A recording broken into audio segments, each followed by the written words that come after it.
ఏం చెప్తారు అమ్మవారి గురించి ఒక మాటలో ఏం చెప్తారు? ఆమె గురించి చెప్పాలంటే ఇక అది చెప్పడానికి చెప్పడానికి ఏం లేదు. ఇక ఆమెకు అనుకున్న కోరికలు మనం ఎంత మనస్ఫూర్తిగా మొక్కుంటామో అవి ఆటోమేటిక్ గా నెరవేరుతాయి. కానీ మైగ్మల్లగా అమ్మవారు అని చెప్పేసి మాత్రం ఎప్పటికీ మర్చిపోలేము ఇక అంతే. అనుకున్న కోరికలు నెరవేర్చే కంపల్సరీ అమ్మవారు అనేసి. పిల్లలు కాని వాళ్ళకైతే కంపల్సరీగా ముడుపు కట్టేసారు అంటే కంపల్సరీగా పిల్లలు అవుతారు. వచ్చి తీసుకొని వెళ్తూనే ఉంటారు. కంపల్సరీ వస్తారు. చాలా మంది తీసుకొస్తారు. సంతానం కలిగిస్తుంది. కంపల్సరీగా సంతానం విషయంలో అమ్మవారికి పర్ఫెక్ట్ గా ఉంటుంది అంతే. చాలా మంది ఒక 10 ఏళ్ళు అవుతుంది, 5 ఏళ్ళు నాన్నలు కూడా వచ్చేసి చేసుకుని పోతారు. కొండపోచమ్మ సాగర్ అనేది ఇక్కడ ప్రారంభించిన తర్వాత ఇక్కడికి వచ్చి యాగం చేసి ఇక్కడ నుంచి తీసుకుపోయి పసుపు కుంకుమ ఇవన్నీ తీసుకుపోయి అక్కడ పూజ అనేది చేసిర్రు. కానీ ఆ టైంలో ఏమైందో చేయలేదు. ఏమంటారు అంటే డెవలప్మెంట్ అనేది చేస్తా అని చెప్పిండు.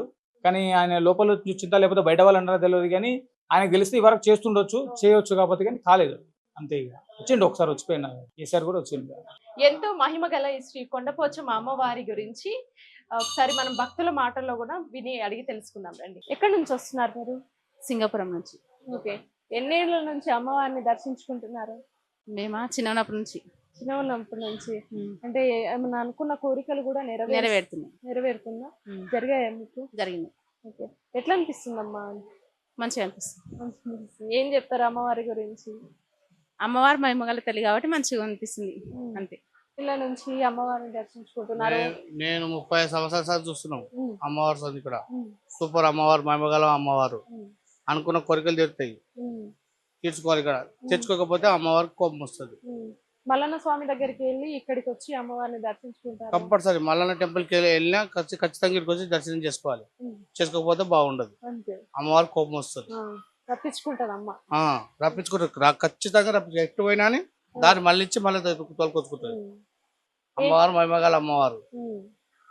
ఎట్లా అనిపిస్తుంది మరి? చాలా సంతోషం ఉంటుంది ఇక్కడికి వస్తే. చాలా సంతోషం ఉంటుంది. మనసు ప్రశాంతంగా ఉంటుంది ఇక్కడికి వస్తే. వచ్చి దర్శించుకుంటే చాలు. ఇంకా ప్రతి సంవత్సరం వస్తూనే ఉంటాం. నా పేరు రాజు అండి. సిద్దిపేట మాది. 25 సంవత్సరాలు 24 సంవత్సరాలు అవుతుంది ఇక్కడ దర్శనం. ఇక్కడ స్థలం కూడా ఉండే నాది. అక్కడ అమ్ముకొని కొంచెం ఇబ్బంది. అన్ని మహిమలు జరిగినాయండి. కొంచెం అన్ని మంచిగా ఉంటాయి. అమ్మవారి దర్శనం చేసుకుంటే చాలా బాగా మంచిది. ఇక్కడ వచ్చే భక్తులు కూడా కొంచెం ఇబ్బంది పడుతున్నారు అనేసి తెలిసింది. ఇబ్బంది ఏముండదండి. మామూలుగా దర్శనం చేసుకొని వెళ్ళిపోవడం. కొంచెం రష్ లోడింగ్ ఎక్కువ ఉండడం వల్ల వాళ్ళు మొత్తం అరేంజ్మెంట్ చేస్తారు. వెళ్ళి దర్శనం చేసుకొని వంటలు చేసుకొని భోజనాలు చేసుకొని ఏటలను కోసుకొని ఇక్కడ మంచిగా గ్రాండ్గా చేసుకొని దావతులు చేసుకొని వెళ్తారు వీళ్ళందరూ. అమ్మవారి మొక్కులు చెల్లించుకొని వెళ్తారు కంపల్సరీ. చాలా చాలా బ్రహ్మాండంగా అమ్మవారి దర్శనం చేసుకున్నాక అన్ని చాలా బ్రహ్మాండంగా జరుగుతాయి. అనుకున్న కోరికలు అన్ని నెరవేరుతాయి కంపల్సరీ. ఏం చెప్తారు మా పల్లవి టీవీ ప్రేక్షకులకి? ఏం చెప్తారు ఒక్క మాటలో? అమ్మవారిని దర్శనం చేసుకోండి. ఈ అన్ని ఆరోగ్యాలు భోగభాగ్యాలుగా ఉంచి ప్రసాదిస్తుంది అమ్మవారు కంపల్సరీ. 50 ఏళ్ళ నుంచి వస్తున్నారా? చిన్నప్పటి నుంచి వస్తున్నారు. అయితే ఎట్లా అనిపిస్తుంది అమ్మవారిని? మంచిగా అనిపిస్తుంది. వాళ్ళని తలుచుకుంటే మంచిగా అనిపిస్తుంది. వాళ్ళకి చేస్తే మంచిగా అనిపిస్తుంది. అంత క్షమం అంత సంతోషం. ఏం చెప్తారు అమ్మవారి గురించి? అంటే 50 ఏళ్ళ నుంచి వస్తున్నారు. 50 ఏళ్ళ నుంచి వస్తున్నారు. ఏం చెప్తారు అమ్మవారి గురించి? ఒక అంత సంతోషం ఉంది. సంక్రాంతి వెళ్ళినాక ఎప్పటికి వస్తాం. సంవత్సరం వస్తాం. ప్రతి సంవత్సరం వస్తుంది. ఇక కొంచెం బాగలేకుండే 3 సంవత్సరాలు రాలేము. మా ఇంట్లో బాగాలేకుండే వేరేది. దానికి అనుకున్నవి జరుగుతాయని అనుకునేది జరుగుతాయని నమ్మకం మాకు. జరుగుతాయని జరిగినాయి. జరగపట్టుకొని ఎప్పటికి వస్తాము. మా పెద్ద పిల్ల అని పేరు కూడా మల్లన్న స్వామి పెట్టినాం. మల్లన్న పేరు అక్కడ పొటెన్షియల్ సైడ్ పోసారం అని ఉంది. అక్కడ మల్లన్న జాతర జాగుతుంది. ఆయన ఆ రోజు ఉట్లుండు అదే పేరు పెట్టినాం. ఏర్పాట్లు ఎట్లున్నాయమ్మా? ఈడ అంటే ఏర్పాట్లు ఎట్లున్నాయి? మంచిగా అంత సంతోషం. ఏమి ఇబ్బందులు అయితే ఏమి ఇబ్బందులు మంచిగా ఉంది. అంత సంతోషం.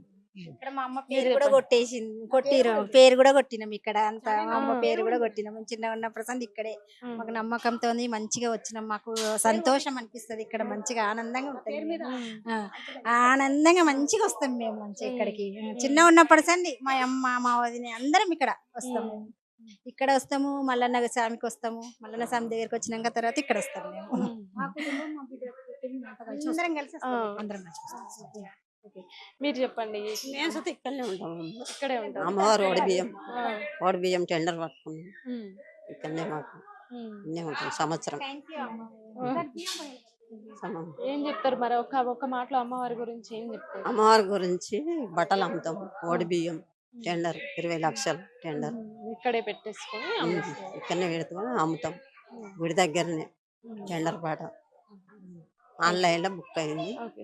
బోనం ఎవరైతే సమర్పిస్తారో అమ్మవారిని దర్శించుకున్న తర్వాత ఇక్కడికి వచ్చి ఒడి బియ్యం బోనం సమర్పిస్తారన్నమాట. సో ఇక్కడ ఎన్నో ఏళ్ల నుంచి ఒక పెద్ద ఆవిడైతే అమ్మవారికి పూజలు చేయడం సేవలు అందించడం చేస్తున్నారు. ఒకసారి తనతో మాట్లాడి కూడా మనం మరిన్ని వివరాలు అడిగి తెలుసుకుందాం రండి. ఎన్నేళ్ల నుంచి అమ్మవారికి పూజలు చేస్తున్నారు మీరు? మేము ఆ, చాలా రోజుల కూడా చెప్తాను. ఎన్నేళ్ళు అవుతుంది? 50-60 ఏళ్ళ 50-60 ఏళ్ళు అవుతుంది. ఏం చెప్తారు అమ్మవారి గురించి? అమ్మవారి గురించి మాకు ఒక 2 ముచ్చట్లు చెప్తారా? అమ్మవారు మీదికి వచ్చింది, మీదికి వచ్చి ఆ, మళ్ళీ కిందికి వచ్చింది. ఆ, కిందికి వచ్చినాక మళ్ళీ ఏరే అమ్మవారిని తెచ్చి నేను పెట్టినాం. ఆ, ఆమెను అద్దాల దించి ఆ, 2 ఉన్నారు గుళ్ళే. ఆ. బియ్యం పోతారు, పండుగలు చేస్తాం, హోమం కాలుస్తాం. ఉమ్. ఉమ్. ఎక్కడెక్కడ నుంచి వస్తారు భక్తులు? భక్తులు పట్నం నుంచి బాగా వస్తారు. పట్నం నుంచి బాగా వస్తారు. ఉమ్. మీకు ఎక్కువ ఏ రోజు అంటే అమ్మవారికి ఏ రోజు? ఏ రోజు అంటే వచ్చిన తీరుగా. నేను ఆదివారం ఏం లేదు ఇవ్వలేదు. ఆ, మంది ఉన్నారు. అంతేనా? 2 రోజులు ఎక్కువ ఉంటారు. అమ్మవారికి ఈ 3 రోజులు అంటే 3 రోజులు ఆ, ఎప్పుడైనా జాతర అప్పుడు కూడా అంతే. ఉమ్. ఆదివారం, సోమవారం, మంగళవారం ఉమ్. 3 రోజులు మంది పబ్లిక్. సో విన్నారు కదా. సో ఇక్కడ ఒడి బియ్యం బోనం సమర్పించాక ఎవరైతే ఈ ఆటను కానివ్వండి కోళ్ళను అమ్మవారికి సమర్పించడం చేస్తారో ఇక్కడ separate గా ఒక షెడ్ లాంటిది ఏర్పాటు చేస్తారు. వారు ఎవరైనా దూరం నుంచి వస్తే వాళ్ళు ఒక రూమ్ తీసుకొని దాంట్లో వండుకొని అమ్మవారికి మళ్ళీ సమర్పించడం అలాంటివి చేస్తారు. ఎవరికి ఎలాంటి ఇబ్బందులు కలగకుండా అయితే ఇక్కడ చాలానే మంచి ఏర్పాట్లు చేశారని చెప్పవచ్చు. మీరు ఒకసారి చూసుకున్నట్లయితే అటు పక్కనే చెరువు, అక్కడ మంగళ స్నానాలు చేసి అమ్మవారికి పూజించి బోనం సమర్పించి మళ్ళీ ఈ ఆటను సమర్పించడం అనేది కూడా ఇక్కడ చాలా అంటే ఎవరికి ఏ ఇబ్బందులు కలగకుండా అయితే ఏర్పాట్లు చేయడం జరిగింది. సో విన్నారు కదా అమ్మవారు ఎంతో మహిమగల అమ్మవారు అనేసి కూడా. అక్కడ మల్లన్న స్వామిని దర్శించుకున్న తర్వాత ఖచ్చితంగా కొండపోచమ్మ అమ్మవారిని దర్శించుకోవాల్సిందే అన్నట్టుగా కూడా ఇక్కడ భక్తులు చెప్తున్నారు. అంతేకాదు మనం ఒకవేళ కొమరెల్లి వెళ్ళినా కూడా అమ్మవారు ఈ రూట్ని ఇక్కడికి తీసుకొచ్చేస్తారు మనల్ని అనేసి కూడా అంత ప్రగాఢ నమ్మకంతో వస్తున్నారు ఇక్కడికి జనాలు. అంత మహిమగల అమ్మవారు అనేసి కూడా చెప్తున్నారు.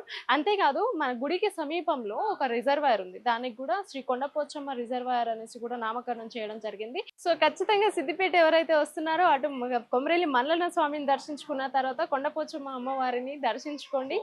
చాలా మహిమగల అమ్మవారు, అనుకున్న కోరికలన్నీ నెరవేర్చే అమ్మవారు. మీరు అట్లనే అమ్మవారి దర్శనం అయిపోయిన తర్వాత కొండపోచమ్మ రిజర్వాయర్ కూడా ఇక్కడ చూడవచ్చు. సో ఇలాంటి మంచి మంచి వీడియోస్ కోసం మా పల్లవి టీవీని సబ్స్క్రైబ్ చేసుకోండి. మరో మంచి వీడియోతో మీ ముందుకు వస్తాను. కెమెరామెన్ కిరణ్తో జ్యోతి, పల్లవి టీవీ.